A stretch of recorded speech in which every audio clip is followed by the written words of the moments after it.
so it's said. Their ships.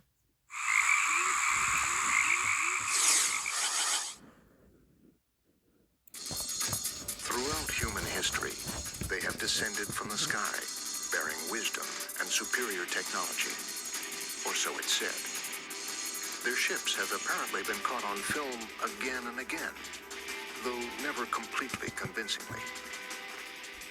And now these devious aliens are snatching citizens of the Earth and doing unspeakable things to them, according to thousands of Americans who claim to have been abducted by UFOs. They're so ugly. This is terribly intrusive. People have sperm taken, eggs taken, fetuses implanted in them, removed from them. Scientists don't take reports of alien abductions seriously because there is no physical evidence, and there is no physical evidence because they don't actually exist. Are extraterrestrials really coming to Earth and interfering with human affairs, or even interbreeding with us? Examine the most compelling evidence of UFO visitations with believers and skeptics alike. You can see clearly a shining object, looks metallic. Much of what people believe about UFOs and alien abductions is cultural. It's psychological. It's not out there, it's in here. You decide, as science and the supernatural collide in our crowded skies.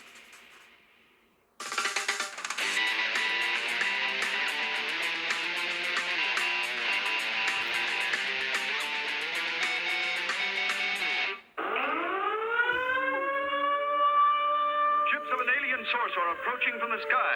Radio contact has been attempted but cannot be established. Instructions are to prepare for an attack by an unknown enemy.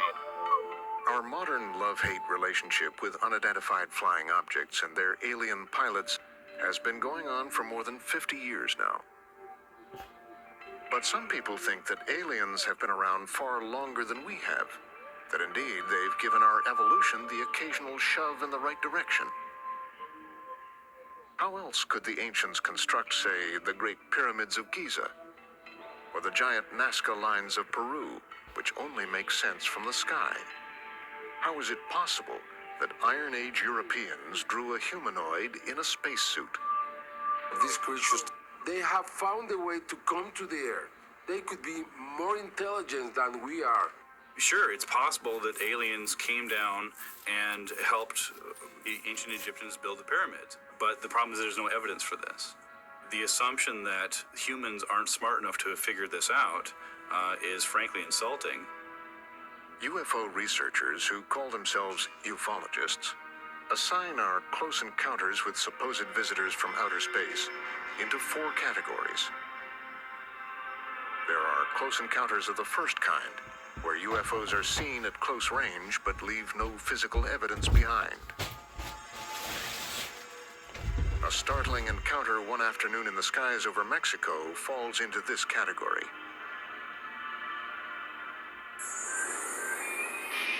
Early afternoon, March 5th, 2004.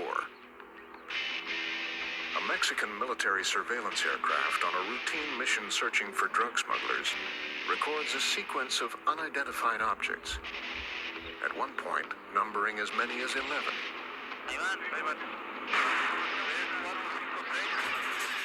On the plane's infrared sensing system, the UFOs appear as bright points of light, but show no detail or structure. The airmen frantically search the skies for whatever is apparently flying alongside, but they can see nothing. There's only the infrared signal of something powerfully hot.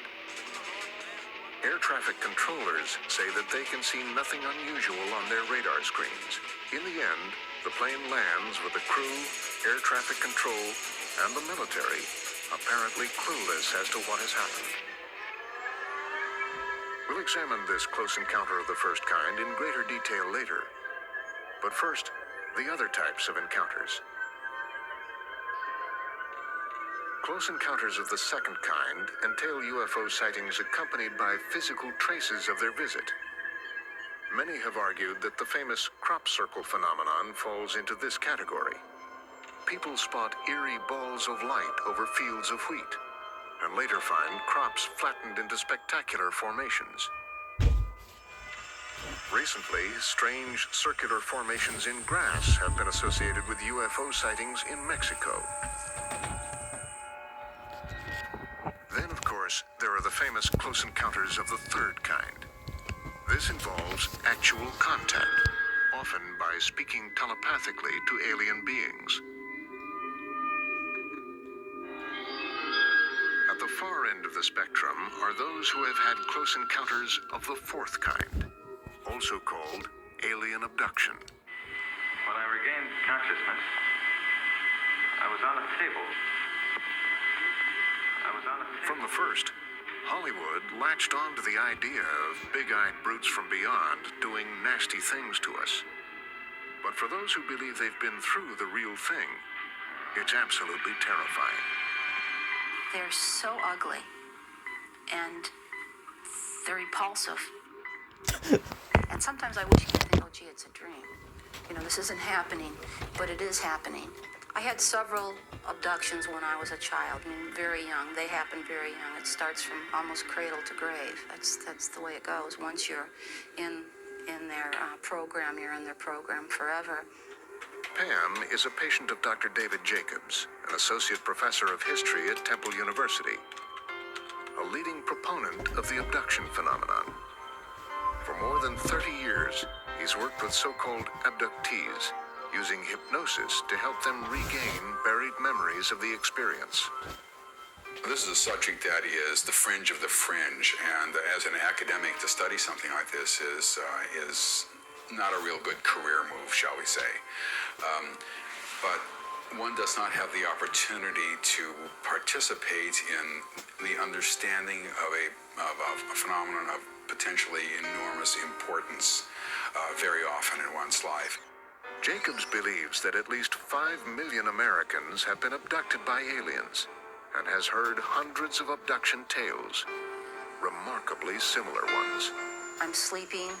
I have a sense that the room is very still. Sometimes there's a crispness in it. I don't know how to describe that, but there's a different feeling in the room. And then the sound starts in my ear with the like that, and it goes on. And then I can see a light and I see figures. Subjects also report that they can't move, as if they are paralyzed. The next thing they know, somebody or something comes up to them and has them rise, and often they fly directly through a closed window. Then it's up into a spacecraft, where they join other abductees and await their fate. What happens next is universally ghastly.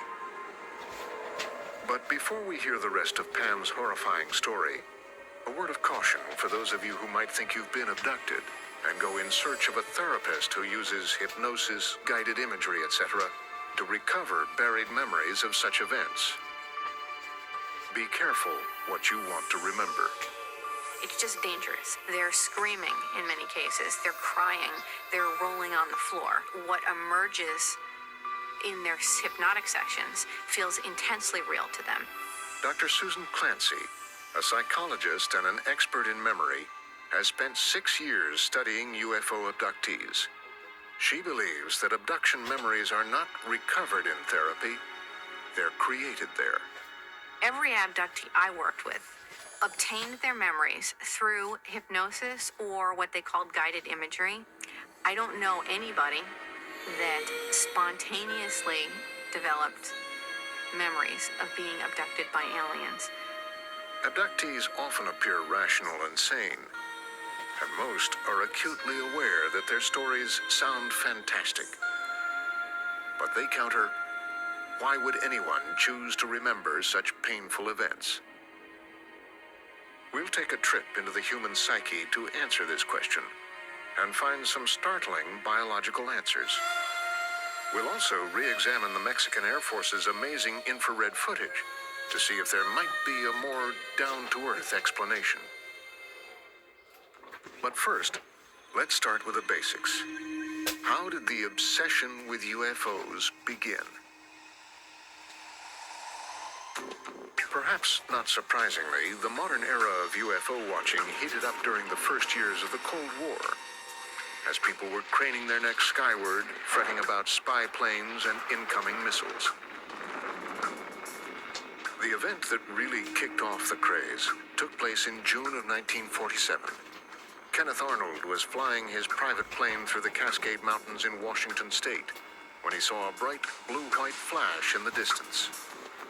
He looked out and apparently saw some unknown objects weaving in and out of the mountain peaks at high speed, flying with incredible agility. Arnold told his story to a local newspaper, and the flying saucer craze was born. Later that year came a watershed UFO event, the incident that refuses to die, its name spoken with reverence by believers and annoyance by skeptics. Roswell. Strange debris was found on a ranch outside of Roswell, New Mexico, near a U.S. Army airfield. The next day, a local paper ran with the scoop, boldly announcing that the Army had an alien spacecraft on its hands. The military quickly countered that the debris was actually just the remains of a weather balloon. But the damage was done. It didn't help that they were covering something up. The so-called weather balloon was actually a secret test of a new spy balloon. It was the birth of a new era. Post-Roswell, thousands of UFOs have been reported, and conspiracy theories have been spun with wild abandon. And there are the photographs and videos, lots and lots of them. Some of them not quite as convincing as others. In the annals of UFO sightings, not many incidents can match the day that darkness at midday fell over Mexico City, and not one, but dozens of people caught something out of this world on tape. July 11th, 1991. A total eclipse of the sun begins to dim the skies over Mexico City. Hundreds of people pointed their video cameras upward to capture the event. For UFO researcher Guillermo Arreguin, it was a remarkable sight. I went up to my roof to shoot the event. When I saw a shining light in the sky, I focused my camera. I understand that what I filmed is an oscillating UFO, not a planet or a star. Arreguin was not alone in what he recorded. Sergio Fuentes was celebrating the eclipse with his family when he too turned towards the sky. My wife and kids insisted that I don't look directly at the sun without wearing any protection.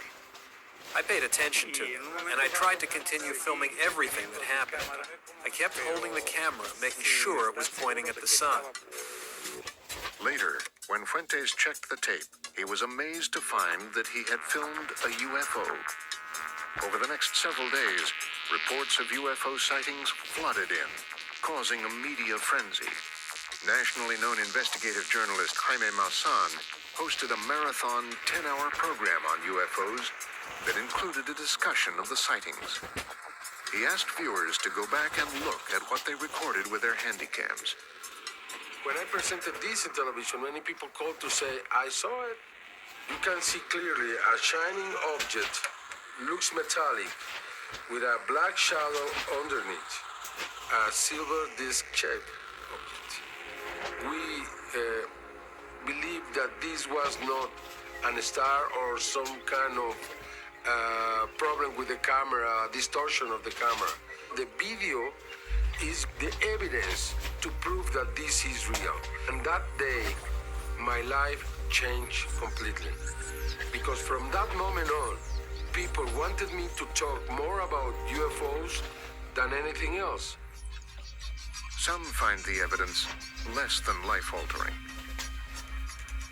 Writer and skeptic Mario Mendez Acosta debated Maussan over the 91 eclipse sightings, and he thinks that the national obsession with UFOs has more to do with Maussan himself than any visitations from outer space. Just imagine that your most widely known TV anchorman suddenly became converted into a UFO full-time believer. I think the United States, they would have fired him. It's the complete futility of all these matters that really appalls us, you know? Appalling or not, 13 years after the eclipse, Maussan still runs a weekly show, and his devoted viewers continue to send in supposed UFO videos. The Mexican people embrace this phenomenon, and they have been able to produce more evidence than any other country in the world. Indeed, they have. Mexico is now a hotbed of UFO research and a prime location for observing questionable things in the sky. Groups of amateur ufologists regularly give up a night's sleep to try to make contact with the lights in the sky, meditating on them, flashing lights at them. If the truth about Mexico's UFOs is out there, it may be nearer than the stars. It may be in Stockholm. Astronomer and photographer Tom Callan is the producer of a planetarium show at the Swedish Museum of Natural History. A lot of people nowadays don't have an understanding of the night sky. They don't even know some of the basic constellations. And so when they go outside and they see something that's unusual that they don't understand, it's easy to jump to the conclusion that, hey, that funny light in the sky, that's intelligent life, some sort of aliens are piloting some kind of a vehicle, and perhaps they're in the sky, without stopping to think perhaps it's a meteor, perhaps it's a satellite. Callan believes that the Mexico City UFO witnesses did see something truly awe-inspiring. Something beyond the surly bonds of Earth, but not necessarily something under alien control.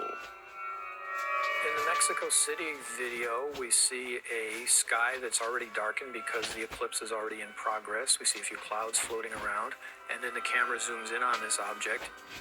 Using a commercially available computer program that plots the sky on any given day from any given point on Earth, Tom will recreate what happened in the skies over Mexico on that fateful day. Here's the sun about to be eclipsed by the moon. So what I'm going to do is I'm going to go ahead and run the program forward about 30 times normal speed so that you're able to see what is happening during this eclipse event. As the computer imitates the moon passing in front of the sun, the sky darkens, and several heavenly bodies brighten. In the exact spot where the UFO was recorded, bingo, an especially bright object emerges. And here we can very clearly see we've got the planet Venus here, which is the, what I'm pretty sure is what the object is that these people in Mexico City photographed. Venus, the second planet from the sun, and the brightest object in the sky after the sun and moon. But why does Venus look so much like a blurry alien spacecraft? Tom believes the camera itself, in trying to focus on such a bright but distant object, is creating a three-dimensional effect. Here's Venus in the sky. This looks very much like a zoomed-up image of a planet. Now we have this extreme zoom up here. This, again, has been slowed down quite a bit, and we can see some effects of moving the camera around.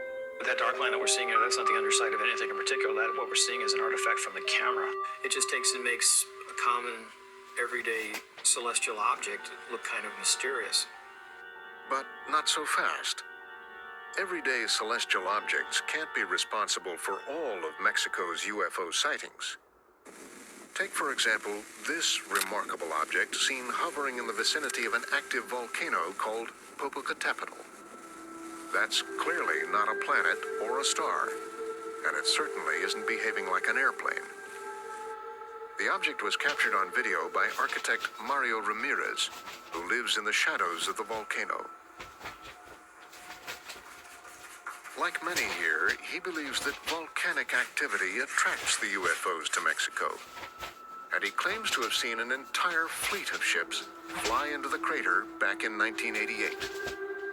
Empecé a investigar esto porque vi una nave muy grande. I saw a very big ship, about 300 meters in diameter. It had a lot of lights and windows. It spun on its center, then advanced towards the volcano. I have seen them go in and come out in groups of 30 at incredible speeds, going towards space. They live in the center of the volcano.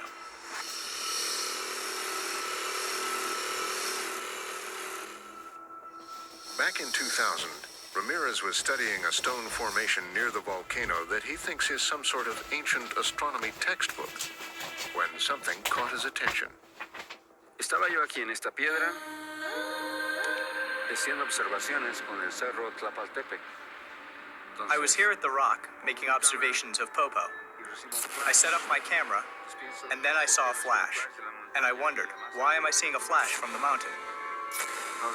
What Ramirez eventually records appears to be an object that hovers over the distant mountain. Tal vez más adelante. I looked up, and there was a UFO up in the clouds. I thought that they were trying to communicate with me. It remains aloft for nearly 2 minutes before disappearing behind the peak. What does our professional wet blanket, Tom Callan, think of this intriguing object? The volcano video. That to me looks very much like a zoomed in image that, for all intents and purposes, is probably a large bird. And if you look at it, it appears to be flapping at the same time, as if there are extensions on it that are flapping, and that's something that I wouldn't expect in some kind of a extraterrestrial vehicle of any kind either. Of course, not all unidentified flying objects are simply cases of mistaken identity. Some appear suspiciously like cheap old special effects, or the occasional pie tin tossed into the sky. Enough with the video evidence. What about close encounters of the second kind? The cases where the UFO reportedly leaves actual physical evidence behind. We'll be looking at the footprints of a supposed UFO and asking what on earth could have made them. In September 2004, a series of rings appeared on a small, isolated patch of land near Guadalajara. The landowner called in architect and UFO researcher Daniel Dominguez and his team to investigate.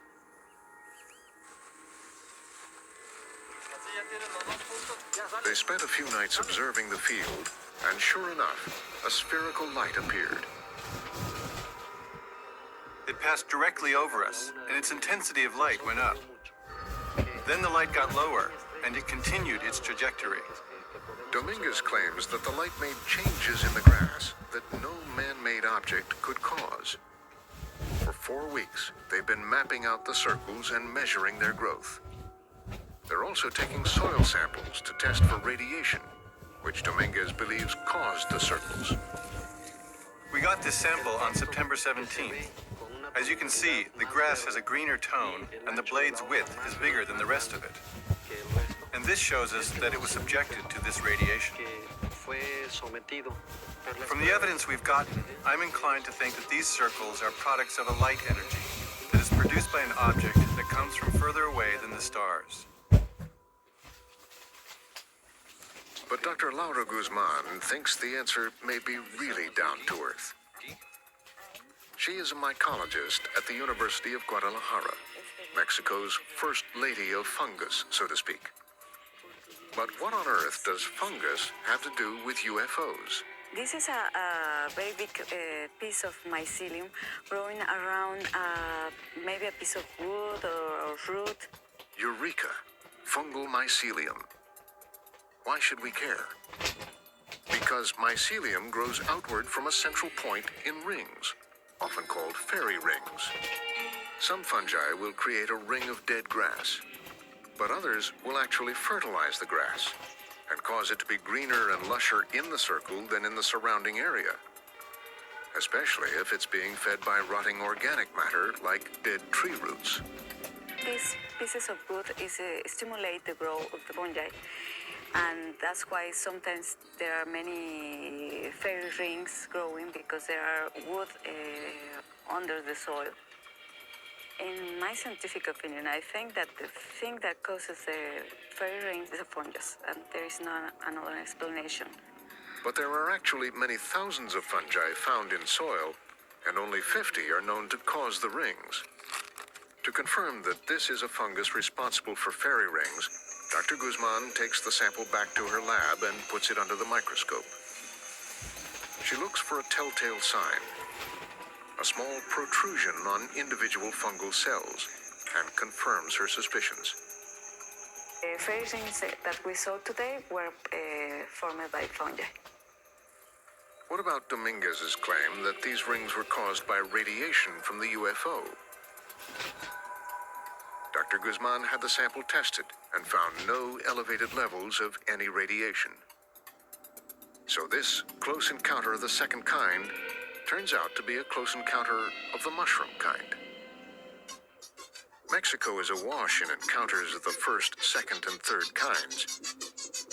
Although the third type, the actual encounter with aliens, is virtually always achieved through mental telepathy and heavy use of flashlights, making the contact a bit hard to verify. Curiously, though, almost no one in Mexico has reported being abducted by aliens. This is in sharp contrast to the neighbors up north. According to some polls, millions of Americans have been taken into UFOs and poked, probed, and even impregnated. Why this division, north and south of the Rio Grande? This sort of thing is a culture-bound belief. I mean, presumably, if aliens are in fact abducting people, they're not simply abducting Americans, but presumably Mexicans and Brazilians and Portuguese at the same rates. I'd be the happiest person in the world if someone would say that this really isn't happening, this is some kind of who knows what, and I'd be very happy, but unfortunately I've been involved for so long. But before we enter the terrifying world of alien abduction, let's return to that strange event recorded by a Mexican military aircraft on infrared. Nearly a dozen unidentified objects for which the military could find no explanation. Could this be definitive proof of alien visitations? On that fateful March afternoon in 2004, a routine military flight became a frantic effort to identify objects that seemed to be flying parallel to the plane. Invisible to radar and the naked eye, they were visible only in infrared. The Mexican military released the infrared records of the flight's encounter with unidentified objects, creating a sensation in the media. Captain Alejandro Franz of the Mexican UFO research group Alcyon decided to investigate for himself. Franz is a sort of skeptical believer. Though he thinks UFOs have visited Earth, he feels that investigators must rule out all alternative explanations before reaching a conclusion. I have been investigating these things because almost 90% of the times they are not UFOs. They are human-made, or they are planets or asteroids or many other things that can be identified. A pilot himself, Captain Franz wants to recreate the flight path of the military plane. Then, at the point where the crew encountered the UFOs, turn the plane directly toward the UFO sightings, because he thinks the objects might still be out there. The plane takes off from Villahermosa and climbs to 11,000 feet, heading almost due east. We are now at the same altitude that the airplane was. So now we need to go to the first track point and go east, following the track until 89 degrees west longitude. To keep the same track of the military plane. The plane reaches the first point of contact with the UFOs. Franz instructs the pilots to head northwest, the same direction that the infrared camera was pointing. He's seen lights out that way before, and thinks he knows exactly what the military was tracking. I have been flying and crossing the Gulf of Mexico hundreds of times. These lights in the Gulf of Mexico are seen all the year, almost by night. Any pilot could see them in good weather conditions and good visibility. You could see them from 140, 150 miles out. About 60 miles out from shore, and nearly 100 miles from the last contact point, Franz spots what he's been looking for. The massive offshore oil well complex known as Cantarell. Even at 15,000 feet, the structures appear enormous. Drilling platforms can be as high as 40 stories. The flames, which can reach hundreds of feet, are caused by burning off excess gas to reduce pressure on the wells. So they are there. I felt happy because I was confirming my theory. It's completing part of my investigation, and it's giving me support to keep investigating more. Franz feels sure that this is the source of the infamous UFOs. But could these fires really have registered some 100 miles away on a military plane's infrared surveillance system? And why do they appear to be flying? Jim Safran seemed to be the guy to ask.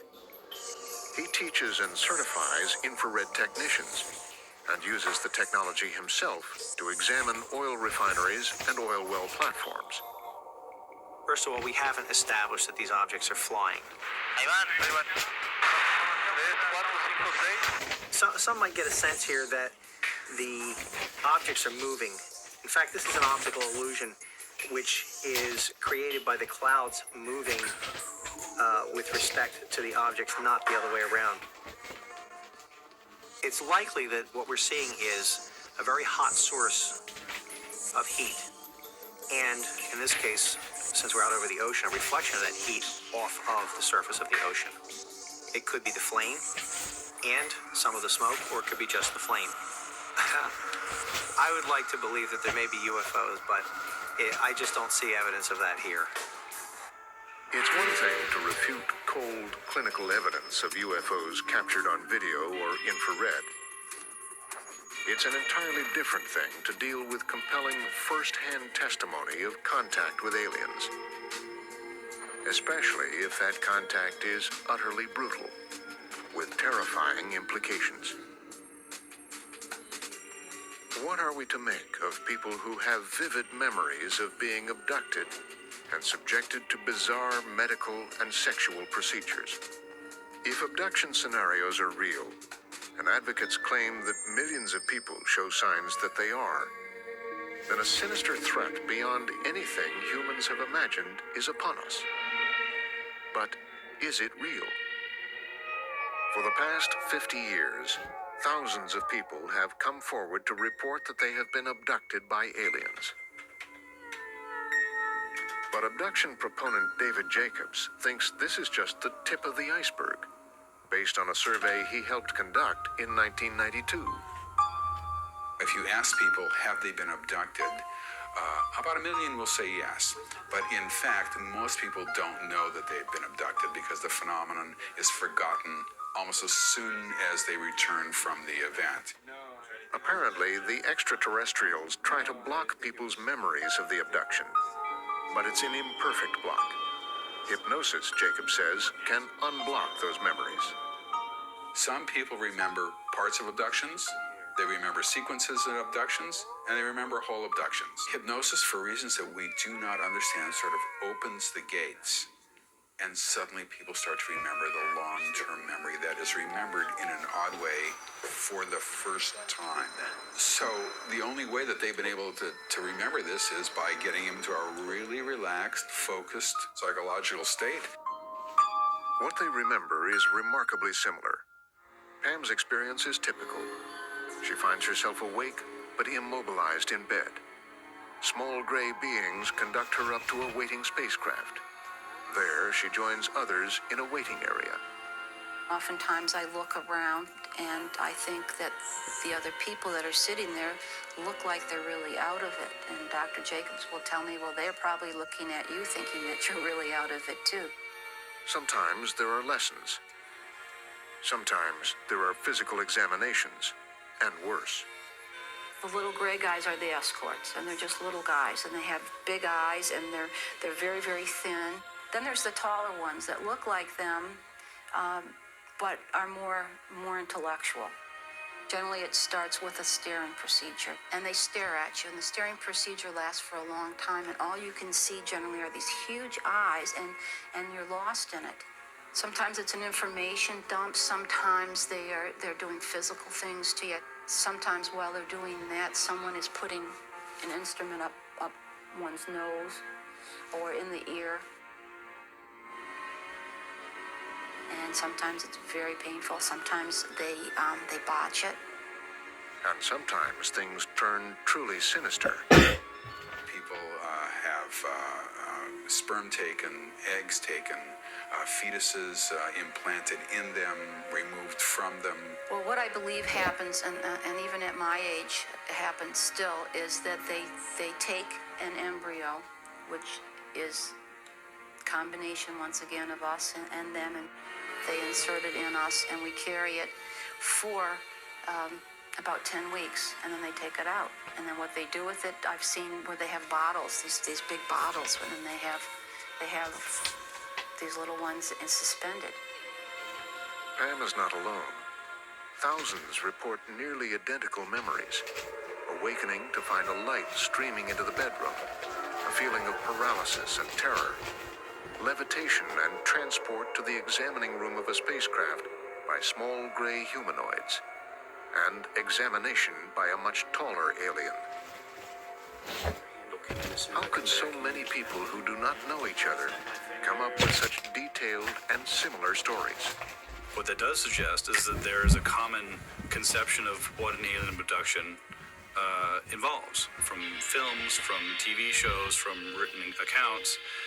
So the notion that because these people report similar things, this is an actual shared true experience is simply fallacious. And then there is the method used to get to the memories. Hypnosis. For a long time, hypnosis was thought to be a near magical window into people's memories. More recently, it's been discovered that hypnosis may be far more effective in creating memories than retrieving them. In a state of hypnosis, people are highly suggestible and eager to please the hypnotist, as anyone who has seen a hypnosis stage act knows. You know what? I'm looking right now. This lady right here has your canary. You might want to go and ask for it back. Go and ask her to give you your canary back right now. Can I have my canary back? This can be quite entertaining when done in fun, but has the potential to do enormous harm in therapy. Dr. Susan Clancy has spent 6 years working with people who've recovered memories of UFO abduction while under hypnosis. She is certain that these so-called memories were created in therapy, not uncovered. Recent studies have shown that highly suggestible people will produce whatever memories the hypnotist is asking for. So everyone put your sun cream on now. Make sure you cover your arms. Cover your arms. Cover your face as well. The truth is, you're susceptible to cues that are given to you by the environment or by the hypnotist himself. You might want to wrap your arms around you. You might want to huddle up. You're feeling colder and colder and colder. It's just too difficult because you will develop memories that feel real, and neither you nor your therapist will be able to distinguish between whether the memories correspond to reality or not. Jacobs counters that he never leads a patient to recover memories of abduction. Obviously, I, as the hypnotist, am aware of those problems. And most people who come to me are aware of those problems as well. They don't want to be led. They don't want to pick up things in popular culture. Once you control for them, once you can understand what the difficulties with hypnosis are, once you can figure out a methodology which takes that into account and controls for it, then you begin to get these stories that come out that are just extraordinary. These people that come to them because they believe that they may have been abducted by aliens, and they believe it enough to go seek out somebody who is going to help them validate this. That's enough right there. But why on earth would people choose to believe that they'd been abducted and violated by extraterrestrials? For one thing, they may have run into highly popularized abduction checklists such as this one. Missing time, nightmares about UFOs, sleep disorders, unusual body sensations, unexplained marks on body, feelings of being watched. Okay, how many living, breathing human beings anywhere on Earth couldn't answer yes to a bunch of these? But could there be something else, something biological that contributes to the abduction phenomenon? Intriguing new evidence is coming to light from the realm of sleep research. 眠れなくてずっと布団の中で I tried to fall asleep in my bed for a while. All of a sudden, my body became really stiff. Though I was still conscious, I wasn't able to move my body at all. I sensed the presence around me, then felt as though something was right by my feet. I saw an apparition like a pale old woman hunching over it, staring at me. Sounds similar to the beginning stages of the alien abduction experience? With good reason, according to Japanese sleep researcher Dr. Kazuhiko Fukuda. I like UFOs and science fiction, but I'm very doubtful that these things actually exist. Most people who experience alien abduction have a similar experience, waking up in the middle of the night, then realizing that the body can't move. They sense some presence in the room, and the presence is an alien. These basic experiences can all be explained by sleep paralysis. For several years, Dr. Fukuda, a psychophysiologist at Fukushima University in Japan, has been studying sleep paralysis.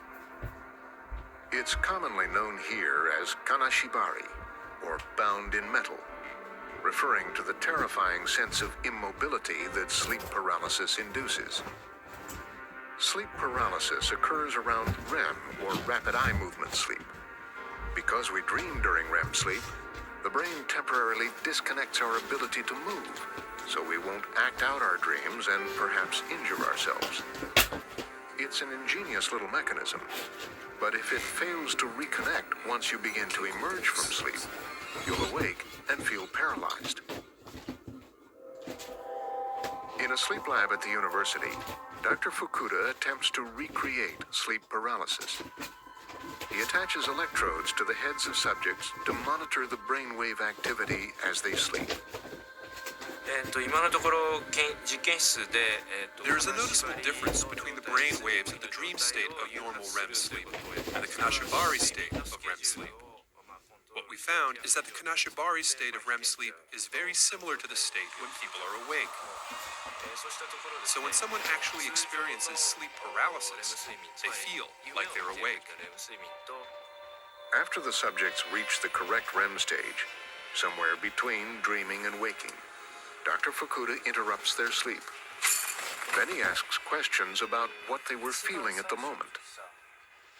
Many say that they were dreaming, and some report experiences that are consistent with sleep paralysis.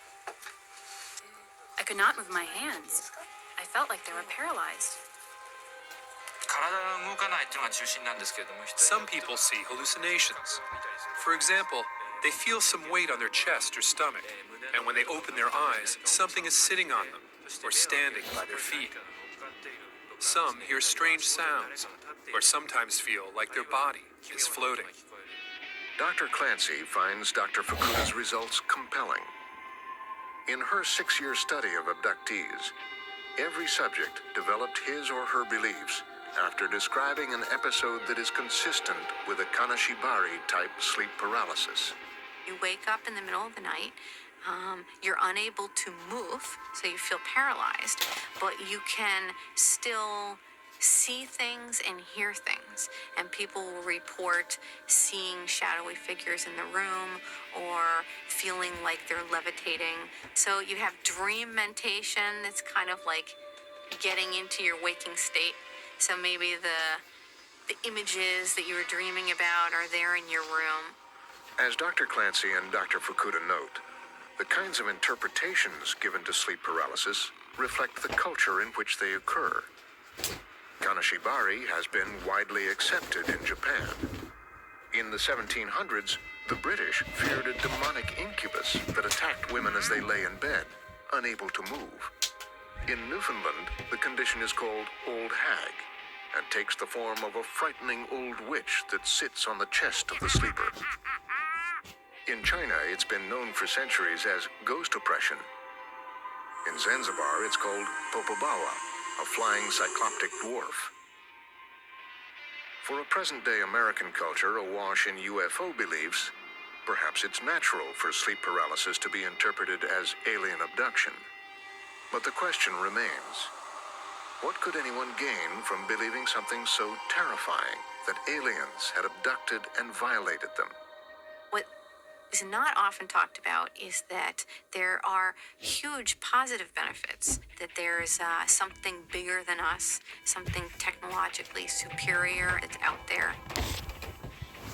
And it gives people a new outlook on their lives and the purpose of their lives and the world we live in. And that is an enormous benefit that I don't think has been really touched on by abduction researchers. I think they're sort of tone deaf to the positive benefits accrued from these experiences. Close encounters of all varieties seem to be plaguing us with increasing frequency as time goes on.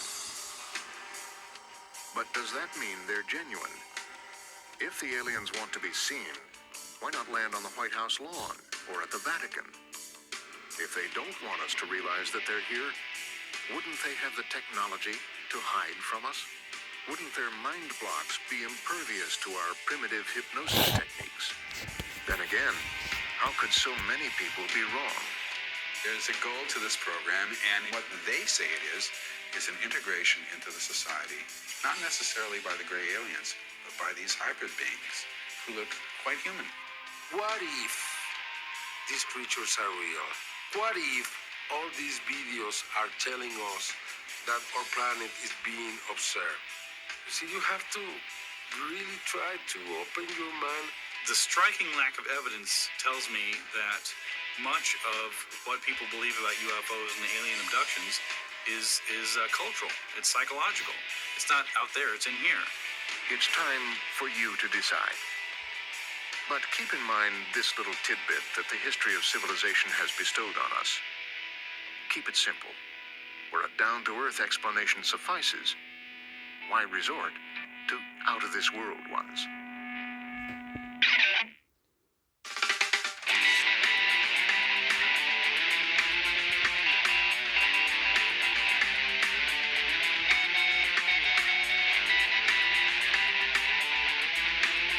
Mm-hmm.